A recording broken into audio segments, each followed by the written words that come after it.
Assalamu alaikum my dear students, my name is Muhammad Rahil Sabar, your biology tutor for grade 12.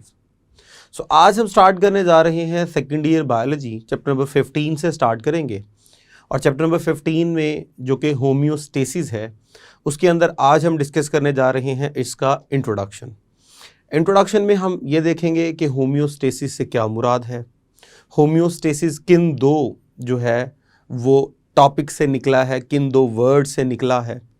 इसके अंदर हम ये भी देखेंगे कि what is the importance of homeostasis और साथ ही साथ होम्योस्टेसिस के अंदर जो सब डिवीजन्स हैं यानी ऑस्मो रेगुलेशन से क्या मुराद है, थर्मो रेगुलेशन से क्या मुराद है, एक्सक्रीशन से क्या मुराद है, कंट्रोल सिस्टम से क्या मुराद है, ये तमाम चीज़ें आज के लेक्चर में हम कवर करेंगे।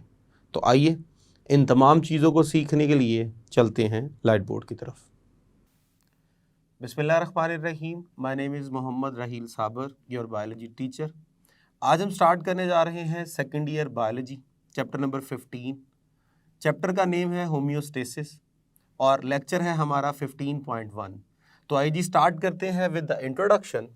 सो फर्स्ट हमें देखना है व्हाट इज़ होम्योस्टेसिस, जो कि चैप्टर का नेम भी है, होम्योस्टेसिस। आइए ज़रा इस वर्ड को समझने की कोशिश करते हैं।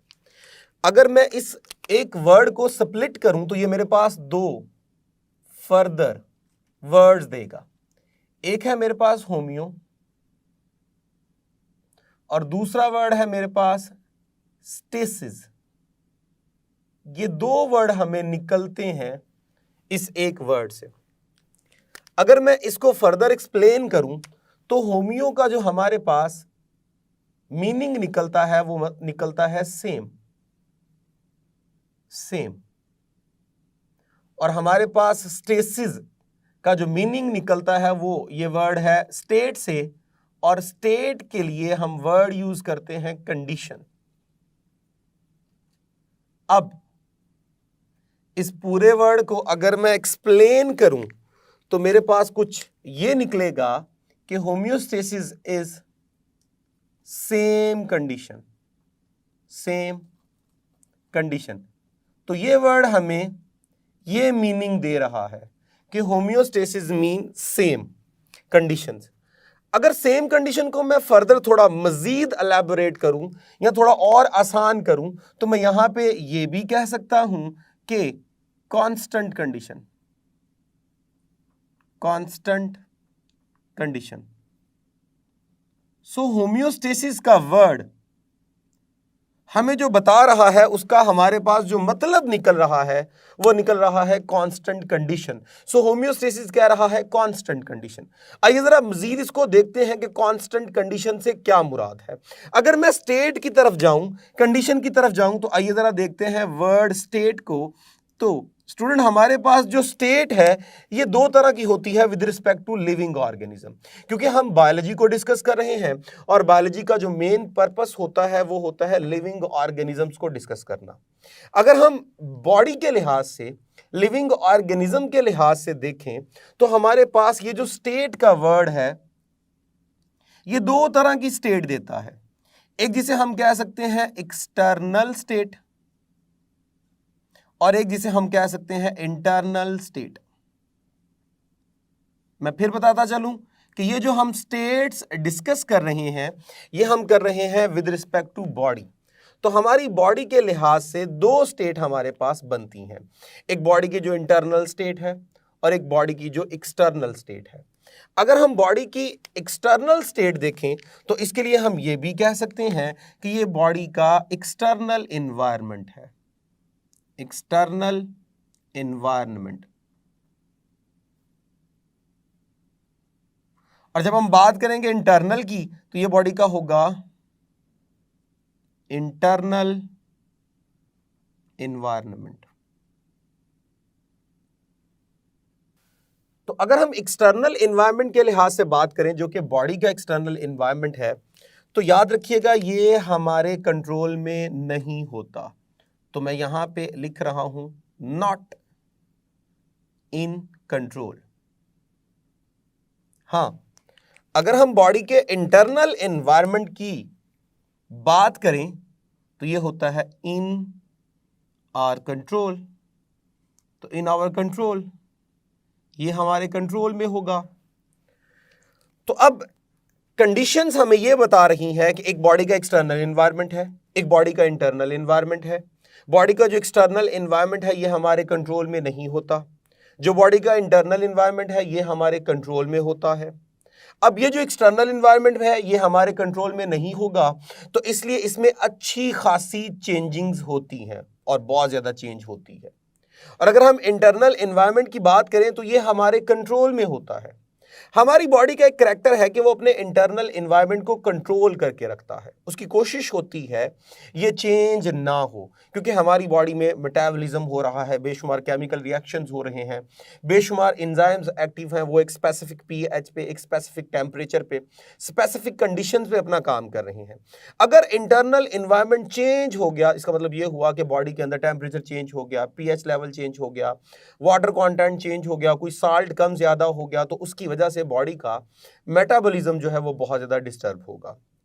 एंजाइम्स डीनेचर हो सकते हैं और सारे का सारा जो इंटरनल एनवायरनमेंट है और इंटरनल मैकेनिज्म है वो खराब हो जाएगा। इसलिए कोशिश रखी जाती है कि अपने इंटरनल एनवायरनमेंट को कंट्रोल किया जाए, जबकि एक्सटर्नल एनवायरनमेंट बहुत ज्यादा चेंज होता है, इंटरनल एनवायरनमेंट चेंज नहीं होता। हाँ, अभी थोड़ा आगे जाके मैं इस बात पे भी बहस करूंगा कि चेंज जो नहीं होता उससे क्या मुराद है। अभी हम सिर्फ इस बात को डिस्कस कर रहे हैं कि चेंज नहीं होता। आइए जरा इसके मुताबिक अब हम डेफिनेशन बनाने की कोशिश करते हैं। तो डेफिनेशन हमारे पास होम्योस्टेसिस की कुछ इस तरह से बनती है कि to maintain the internal environment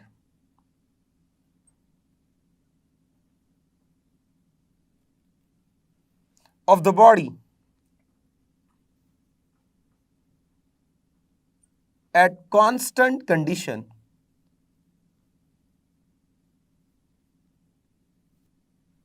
regardless the change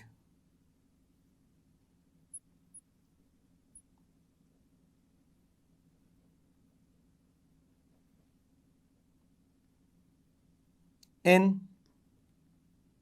external environment.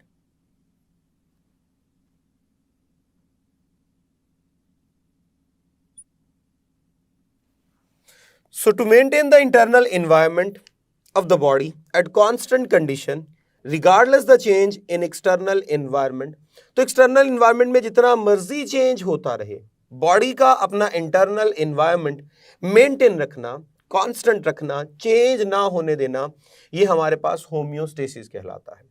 अगर हम एक्सटर्नल एनवायरनमेंट की बात करें तो बहुत ज्यादा फ्लक्चुएशन होती है, इसलिए हम हमेशा कहते हैं कि हमारे पास जो एक्सटर्नल एनवायरनमेंट है, एक्सटर्नल एनवायरनमेंट, उसमें होती है ब्रॉड रेंज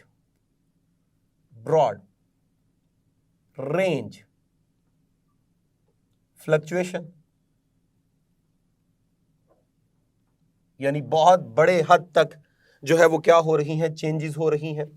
लेकिन इसी तरह अगर हम अपने इंटरनल एनवायरनमेंट की बात करें तो अभी मैंने लिखा था कि वो रहता है कांस्टेंट। अब जरा इस बात को समझने की कोशिश करते हैं कि कांस्टेंट क्या कांस्टेंट ही रहेगा। तो यहां मैं एक वर्ड लिख रहा हूं, नैरो रेंज और सेम फ्लक्चुएशन। अब यहां पे जरा ये बात समझने की कोशिश कीजिएगा। यहां जो मैंने वर्ड लिखा था कांस्टेंट, बायोलॉजी में यहां पे जब हम होम्योस्टेसिस के लिए वो वर्ड यूज करेंगे तो कांस्टेंट का मतलब कभी भी हम फिक्स नहीं कंसीडर करते। सो यहां एक बात याद रखिएगा कि ये जो वर्ड मैंने कांस्टेंट का यहां पे यूज किया था, ये कभी भी आप इसको फिक्स के अंदर कंसीडर नहीं करेंगे, कि ऐसा नहीं है कि ये बिल्कुल फिक्स है, चेंज हो ही नहीं सकता। हाँ, कांस्टेंट यहां पे कुछ इन मीनिंग्स में आ रहा है कि थोड़ा सा चेंज जरूर आएगा, लेकिन वो इतना थोड़ा होता है कि वो निग्लेक्ट हो जाता है, वो इग्नोर हो जाता है। मिसाल के तौर पे हमारी बॉडी का जो टेम्परेचर होता है वो 37 डिग्री सेंटीग्रेड होता है। अब एक्सटर्नल एनवायरनमेंट में जब टेम्परेचर चेंज होता है तो वो 50s में भी पहुंच जाता है, और कभी कभी ऐसा भी होता है कि वो 0 पे भी आ जाता है, माइनस में भी चला जाता है। लेकिन वो जो एक्सट्रीम या ये जो ब्रॉड रेंज एक्सटर्नल टेम्परेचर है, ये हमारी बॉडी पे कभी भी इतना ज्यादा अफेक्ट नहीं डाल पाता कि बॉडी में बहुत बड़ा चेंज आ जाए। बॉडी बड़ा भी चेंज करेगी तो 37 से बढ़ के अपने आप को 38 पे ले आएगी, बड़ा भी कम करेगी तो 37 से गिरकर 36 पे आ जाएगी। तो बॉडी ने जो टेम्परेचर में चेंज किया है वो बिल्कुल नैरो है, बहुत थोड़ा सा है। अब जब वो बहुत थोड़ा सा है तो हम उसको कंसीडर कर लेते हैं कि ये कांस्टेंट है, हम इसे इग्नोर कर लेते हैं। तो इसका मतलब ये हुआ कि बॉडी की इंटरनल स्टेट में चेंज आएगा, लेकिन वो इतना चेंज आएगा कि वो इग्नोरेबल होगा। तो इसी तरह यहां पे ये डेफिनेशन क्लियर हुई कि बॉडी के एक्सटर्नल एनवायरनमेंट में जो ब्रॉड रेंज चेंजेस हो रही हैं, जो बहुत ज्यादा हार्मफुल भी हो सकती हैं, बॉडी अपने आप को बचाने के लिए जब अपने अंदर थोड़ा सा चेंज लाएगी तो उसको हम कहते हैं होम्योस्टेसिस। तो डेफिनेशन कुछ इस तरह से भी हो सकती है कि बॉडी का अपने एक्सटर्नल जो ब्रॉड रेंज फ्लक्चुएशन है, जो बॉडी के लिए हार्मफुल है, उनसे प्रोटेक्ट करने के लिए जो नैरो रेंज चेंजेस होंगी उसे भी हम क्या कहते हैं, होम्योस्टेसिस। तो बेसिकली होम्योस्टेसिस एक प्रोटेक्शन वाला मैकेनिज्म है जो बॉडी को प्रोटेक्ट करता है against the harmful fluctuation in the external environment. अब इस होम्योस्टेसिस के अंदर अगर हम फर्दर देखें, इनको मजीद समझने की कोशिश करें कि बॉडी के एक्सटर्नल एनवायरनमेंट में क्या क्या चेंजेस हैं और उनकी वजह से बॉडी के इंटरनल एनवायरनमेंट में क्या क्या चेंजेस आ सकती हैं, तो इसको हम कैटेगराइज करते हैं फर्दर पार्ट्स के अंदर, जिसमें फर्स्ट पार्ट जो हमारे पास है वो है जी osmo regulation. Osmo regulation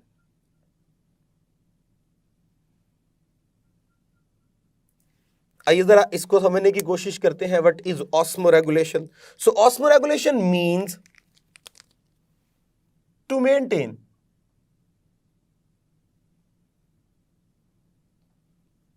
the amount of salts and water within the body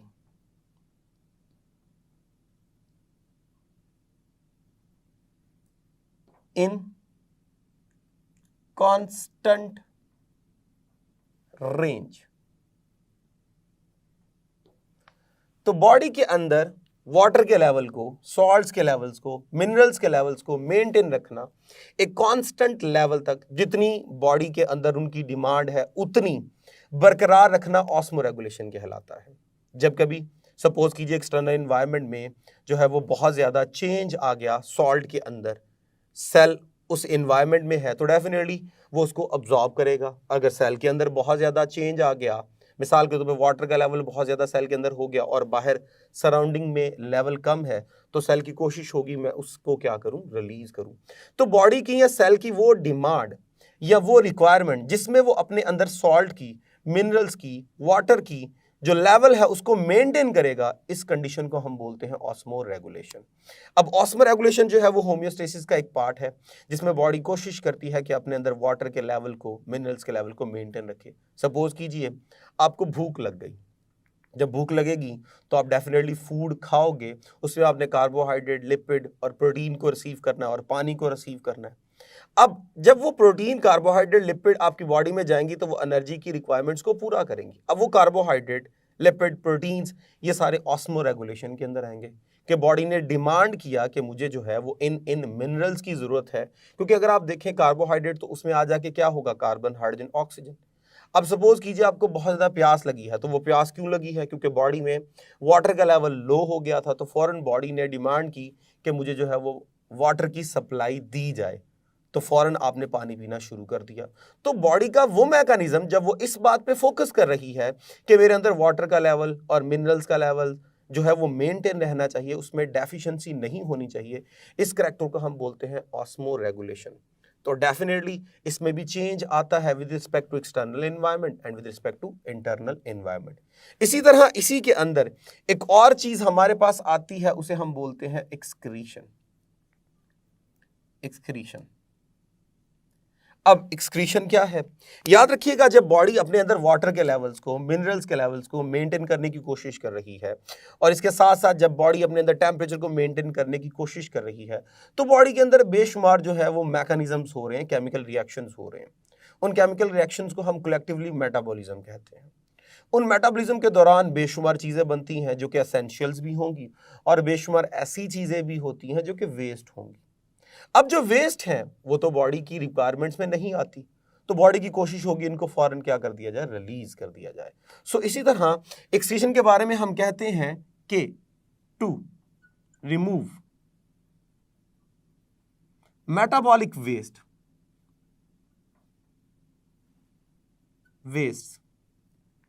from the body.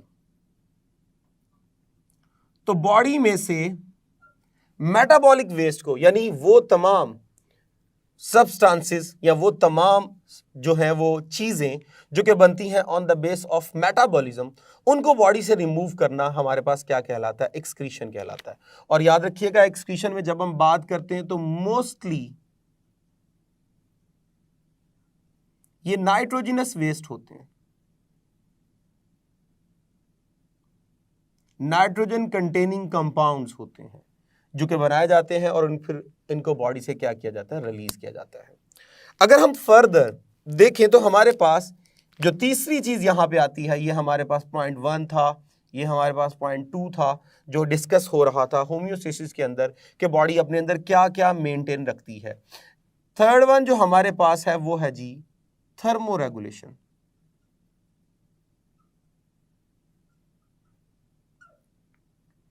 अब थर्म वर्ड ही बता रहा है, ताल्लुक जो है वो टेम्परेचर से होगा। So to maintain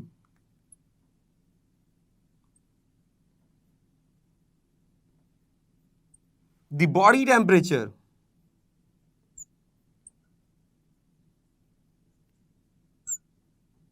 with in tolerable range. So tolerable range के अंदर जो है वो बॉडी के टेम्परेचर को रखना, यानी बॉडी जो है वो अपना टेम्परेचर जो है वो चेंज नहीं होने दे रही। अगर होगा भी तो बहुत थोड़ा सा चेंज होगा, एक्सटर्नल एनवायरनमेंट बहुत बड़ा चेंज लेके आएगा। सपोज एक्सटर्नल एनवायरनमेंट जो है वो 35 पे चला गया, 36 पे चला गया, 37 पे चला गया, इवन 40 पे चला गया। और कभी कभी तो ऐसा होता है कि बहुत ज़्यादा टेम्परेचर बढ़ने पर टेम्परेचर 50 में भी चला जाता है, तो उस वक्त भी बॉडी अपना टेम्परेचर जो है वो 37 डिग्री सेंटीग्रेड मेंटेन रखती है। हाँ, बड़ा भी अगर ये फ्लक्चुएट करेगी बॉडी तो वो चली जाएगी 38 डिग्री सेंटीग्रेड पे। और अगर एक्सटर्नल एनवायरनमेंट में टेम्परेचर बहुत ज़्यादा लो हो गया, सपोज जो है वो 0 पे चला गया, माइनस पे चला गया, तब भी ऐसा होगा कि बॉडी अपना बड़ा भी चेंज लेके आएगी, तो वो 36.1 36.2 डिग्री सेंटीग्रेड पे चली जाएगी। तो चेक कर लीजिए, बहुत थोड़ा सा चेंज आया। इसलिए जब थोड़ा सा चेंज आता है तो हम उसको फौरन कहते हैं कि ये नैरो रेंज चेंज है, नैरो रेंज चेंज है। जब ये नैरो रेंज चेंज है तो ये निग्लेक्ट हो जाता है। इसलिए हम कंसीडर करते हैं कि बॉडी जो है वो अपना इंटरनल क्या रखती है, कांस्टेंट रखती है। तो अब हमारी बॉडी में अगर हम क्लासिफाई करें होम्योस्टेसिस को, तो हम क्लासिफाई कर सकते हैं कि बॉडी के अंदर वाटर को, मिनरल्स को, सॉल्ट्स को और टेम्परेचर को एक कांस्टेंट लेवल पे रखना, चेंज ना आने देना, क्या कहलाता है, हमारे पास होम्योस्टेसिस कहलाता है। और इन शॉर्ट अगर हम ये देखें कि बॉडी के इंटरनल स्टेट को कांस्टेंट रखना, एक्सटर्नल स्टेट के बिहाफ पर और एक्सटर्नल स्टेट के अंदर चेंज आने पर, तो वो भी हमारे पास क्या कंसीडर होता है, होम्योस्टेसिस कंसीडर होता है। अब होम्योस्टेसिस में जब हम वाटर और मिनरल्स का लेवल देख रहे हैं तब वो ऑस्मो रेगुलेशन होगा, और जो हमारी बॉडी में मेटाबॉलिज्म की वजह से वेस्ट बन रहा है जो कि हमारी बॉडी को नहीं चाहिए, बॉडी उसको रिलीज करेगी, वो एक्सक्रीशन कहलाता है। और उसी दौरान जब बॉडी अपनी अंदर जो है वो टेम्परेचर को मेंटेन करने की कोशिश कर रही है, जब एक्सटर्नल एनवायरनमेंट में बहुत ब्रॉड रेंज चेंज आ रहा है, तो उस दौरान बॉडी का अपना इंटरनल टेम्परेचर भी कांस्टेंट रखना या नैरो रेंज के अंदर फ्लक्चुएट करवाना, वो हमारे पास क्या कहलाता है, थर्मो रेगुलेशन कहलाता है। तो अभी तक ये जो है ऑस्मोरेगुलेशन, एक्सक्रीशन, थर्मोरेगुलेशन और होम्योस्टेसिस, ये 4 डेफिनेशन हमने यहाँ पे क्या की है, कवर की हैं। अब मैंने कहा कि इंटरनल और एक्सटर्नल ये 2 एनवायरनमेंट है। सपोज कीजिए ये जो मैं आपके सामने एक छोटी सी डायग्राम बना के रखी हुई है, ये सपोज कर लीजिए मैं कहता हूँ ये आपकी बॉडी का जो है व्यू है एक, तो ये एक ऑर्गेनिज्मिक लेवल है।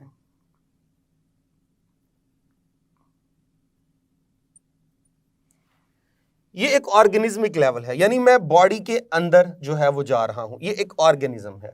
और ये जो हम देख रहे हैं कि उसके अंदर जो मैंने बनाए हैं, ये आप कंसीडर कर लीजिए ये सेल है, तो ये भी सेल है, ये भी सेल है।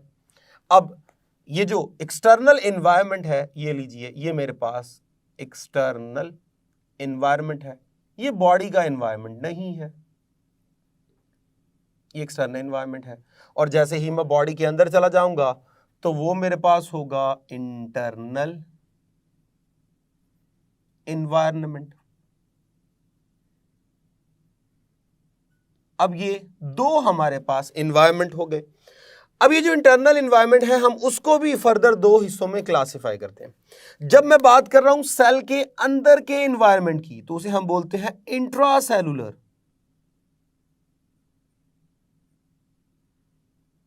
एनवायरनमेंट, अब ये सेल के अंदर का है। और जब हम बॉडी के अंदर बात कर रहे हैं सेल्स के दरमियान, तो वो हमारे पास कंसीडर होता है एक्स्ट्रा सेलुलर एनवायरनमेंट। अब ये देखिए जी, यहां पे मैं कहता हूं जी ये एक चेंज आया, बहुत बड़ा चेंज। वो आप टेम्परेचर में चेंज देख लीजिए, वो आप सपोज कर लीजिए water level, salt level, minerals level, किसी में भी बहुत बड़ा चेंज आ गया। तो ये जो चेंज है आप देख लीजिए, अच्छा खासा, मैं कहता हूं जी एक ब्रॉड रेंज चेंज है। अब बॉडी के अंदर ये जो एक छोटा सा आपको कंपोनेंट नजर आ रहा है, इस कंपोनेंट को हम बोलते हैं कि ये बॉडी का कंट्रोल सिस्टम है।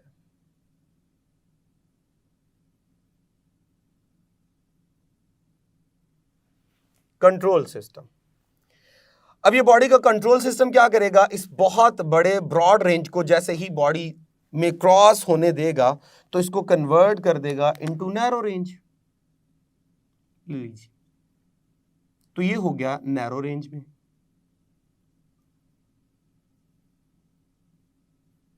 नैरो रेंज में हो गया।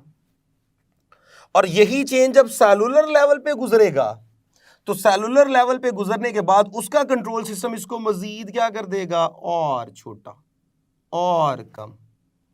तो बॉडी ने देखे अपनी रिक्वायरमेंट के मुताबिक एक्सटर्नल एनवायरनमेंट में बहुत ज्यादा चेंज आया, जिसने बॉडी के ऊपर चेंज लाने की कोशिश की, तो बॉडी ने क्या किया, उसको चेंज करने को बहुत कम किया। और जब वो सेलुलर लेवल पे गया तो मजीद चेंज बहुत ज्यादा क्या कर दिया गया, छोटा कर दिया गया। और उस छोटा करने की वजह क्या थी, क्योंकि बॉडी में सेल्स के अंदर बेशुमार केमिकल रिएक्शंस हो रहे हैं, और बेशुमार केमिकल रिएक्शन एक स्पेसिफिक पीएच पे और टेम्परेचर पे हो रहे हैं, और एंजाइम परफॉर्म कर रहे हैं। तो चेंज को इतना नैरो कर दिया गया कि अगर टेम्परेचर में चेंज आता है या सॉल्ट, मिनरल्स, वाटर के लेवल पे चेंज आता है, तो कहीं एंजाइम्स की एक्टिविटी में फर्क ना आ जाए, और कहीं एंजाइम जो है वो इनएक्टिव ना हो जाए या डीनेचर ना हो जाए, जिसकी वजह से पूरी बॉडी का जो मेटाबॉलिज्म है वो ब्लॉक ना हो जाए। तो उसे बहुत ही ज्यादा जो है वो एक्सट्रीमली जो है वो क्या कर दिया गया, नैरो रेंज में कर दिया गया।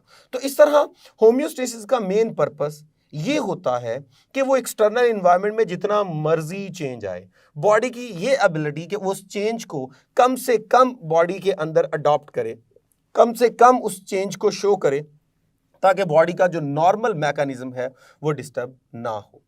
तो इस तरह इन डेफिनेशंस में हमने ये डिस्कस किया कि what is homeostasis, what is osmoregulation, what is excretion and what is thermoregulation. हमने ये 4 डेफिनेशंस जो हैं वो आज के इस लेक्चर में कवर की। और ये चारों की चारों डेफिनेशन जो है वो ऑब्जेक्टिव पॉइंट ऑफ व्यू से शॉर्ट क्वेश्चंस के लिहाज से बहुत ज़्यादा इंपॉर्टेंट है। हाँ, होम्योस्टेसिस जो है इसकी डेफिनेशन अक्सर या फिर एक्सक्रीशन की डेफिनेशन अक्सर जो है वो एमसीक्यू में भी आ जाती है। तो इसलिए आपने इनको जो है वो डेफिनेशंस के पॉइंट ऑफ व्यू से भी याद रखना है, और अगर इसी से अगर एमसीक्यूज निकल आए तो वो भी आपने जो है वो अच्छे तरीके से प्रिपेयर करने हैं। जी डियर स्टूडेंट, सो आज के इस लेक्चर में हमने introduction of chapter number 15 discuss किया, जिसके अंदर होम्योस्टेसिस की डेफिनेशन को हमने कवर किया, ऑस्मोरेगुलेशन को कवर किया, थर्मोरेगुलेशन को कवर किया, एक्सक्रीशन को कवर किया और इम्पॉर्टेंस ऑफ होम्योस्टेसिस को डिस्कस किया। ये जो आज का लेक्चर था ये सारे का सारा ऑब्जेक्टिव पॉइंट ऑफ व्यू से है। आपने एमसीक्यूज की बेस पे या शॉर्ट क्वेश्चन के बेस पे आज के टॉपिक को तैयार करना है। होप सो आपको समझ आई होगी।